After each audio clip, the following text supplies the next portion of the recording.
Olá, boas-vindas a mais uma análise. Hoje a gente vai falar sobre as forças invisíveis que ditam o comportamento humano, explorando conceitos que são absolutamente fundamentais na sociologia moderna. Muitas vezes, a gente caminha pela vida com a plena convicção de que cada passo é uma escolha original, totalmente nossa. Mas será que a realidade é tão simples assim? A sociologia nos convida a observar esse cenário de um ponto de vista muito mais amplo e, para falar a verdade, bem surpreendente, onde fios invisíveis parecem guiar as ações de toda a sociedade. Então, vamos mergulhar de cabeça nessa questão fundamental sobre a autonomia humana. O indivíduo realmente toma as próprias decisões de forma 100% independente?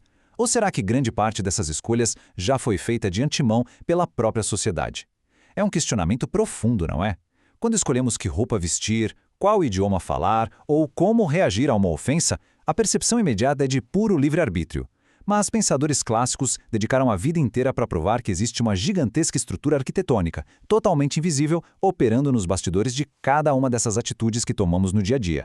Aqui está o nosso roteiro de hoje. Primeiro, a ciência da sociedade. Segundo, o que é fato social. Terceiro, as 3 características principais. Quarto, as correntes sociais. E, por fim, um contraste com a ação social. Parte 1. A ciência da sociedade, estabelecendo a sociologia como uma disciplina objetiva. Para entender isso, precisamos voltar um pouco no tempo. Antes do final do século XIX, os fenômenos humanos eram explicados quase que exclusivamente pela filosofia, ou então reduzidos a instintos biológicos e psicológicos. Havia uma urgência enorme de estabelecer um método próprio, sabe? Uma fronteira clara do que seria o domínio científico dessa área. E a gênese dessa disciplina independente está na obra As Regras do Método Sociológico, de Émile Durkheim. Enfrentando muitas críticas na época, ele argumentou que a sociedade tem uma realidade própria, independente dos indivíduos que a compõem. Ou seja, a sociedade não é só um monte de gente junta, ela não é só a soma das partes. Ela é uma síntese inteiramente nova e incrivelmente poderosa. E aí vem a célebre diretriz central de Durkheim, que é bem provocativa. Os fatos sociais devem ser tratados como coisas. Nossa, essa frase gerou um verdadeiro escândalo no início. Os críticos acharam que ele estava rebaixando o intelecto humano à mera matéria. Mas a grande sacada aqui é o método. Tratar como coisa significa observar o fenômeno social do lado de fora, com a mesmíssima objetividade implacável com que um biólogo olha para uma célula ou que um físico estuda a gravidade. É exigir que o pesquisador deixe de lado achismos e impressões subjetivas para estudar a sociedade a partir do que é mensurável, externo e real. Parte 2. O que é o fato social? Vamos ver quais são as forças invisíveis que moldam o comportamento. Chegou o momento de destrinchar a tese central. Afinal, no meio de tudo o que acontece no mundo, o que realmente interessa à sociologia? A chave para entender isso é o conceito de fato social. O texto original de Durkheim estabelece isso com uma clareza cristalina. Prestem atenção. Fatos sociais consistem em maneiras de agir, de pensar e de sentir que são exteriores ao indivíduo e que têm um poder de coerção, se impondo a ele. Notem que genial! Não estamos falando de um traço psicológico da pessoa ou de algo da biologia orgânica. É uma força externa que existe na consciência coletiva e que funciona literalmente como um molde no qual todo mundo acaba sendo obrigado a se encaixar.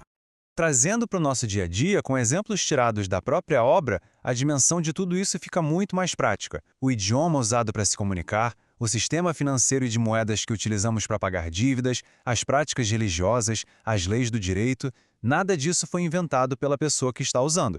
Essas instituições funcionam independentemente da nossa vontade. Elas já estavam aí muito antes da gente nascer e com certeza vão continuar aí depois. Pense no sistema monetário. Ele não depende da vontade isolada de um comprador para existir. É uma realidade que simplesmente se impõe sobre todos nós. Parte 3. As 3 características principais. Os verdadeiros pilares do fato social. Mas como a gente separa, no meio de todo o caos da nossa rotina, o que é um fato social genuíno e o que é só uma ação puramente individual? O texto oferece 3 pilares que são o teste definitivo. Primeiro, a exterioridade. O fenômeno nasce na coletividade, ele vem de fora da consciência de uma só pessoa. Segundo, a coerção.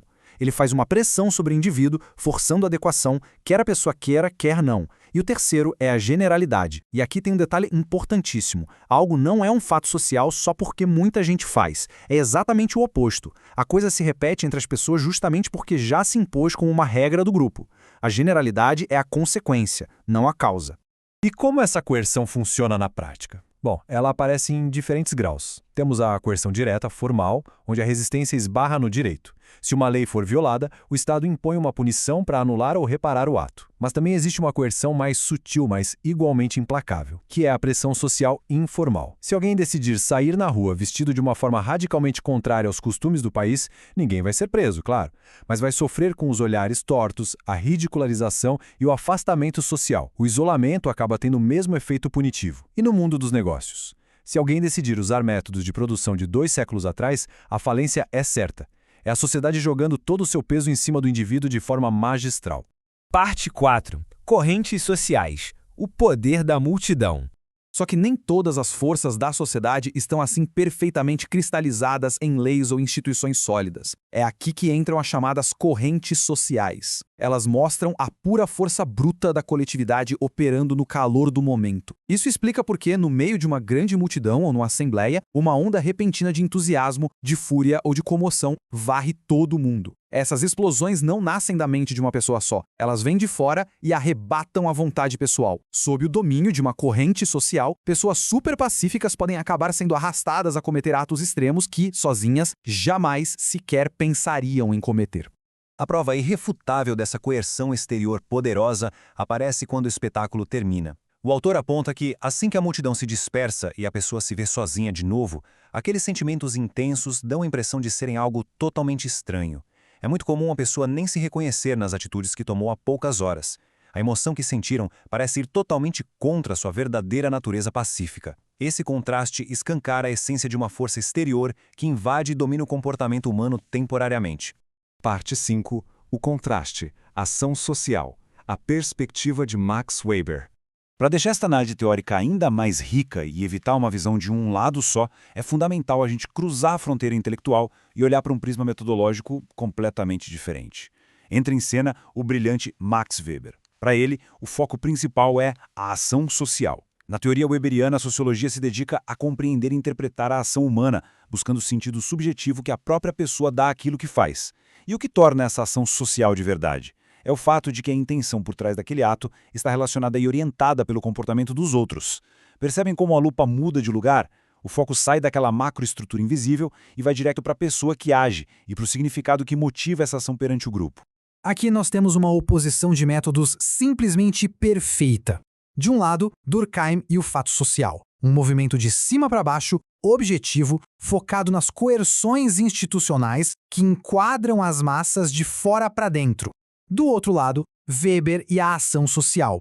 Um movimento de baixo para cima, subjetivo, onde entender o significado interno dos atos das pessoas serve como um tipo ideal para decifrar a dinâmica da sociedade. Para Weber, conceitos enormes como Estado ou nação só importam sociologicamente na medida em que organizam a ação de pessoas reais baseadas nas suas próprias crenças e expectativas de validade. Juntar essas duas matrizes gigantescas deixa uma reflexão final muito profunda. Será que a arquitetura da vida em sociedade é mesmo um teatro de marionetes, onde as normas e correntes sociais agem de fora, ditando cada movimento nosso de forma impessoal? Ou será a sociedade um mosaico complexo, construído pela interação intencional constante, forjada a cada instante por nós mesmos? Entender essas duas perspectivas não é apenas a chave para sobreviver às correntes da sociedade, mas o segredo para dominá-las de forma bem consciente. E assim a gente fecha essa exploração meticulosa. Foi um mergulho e tanto. Até a próxima!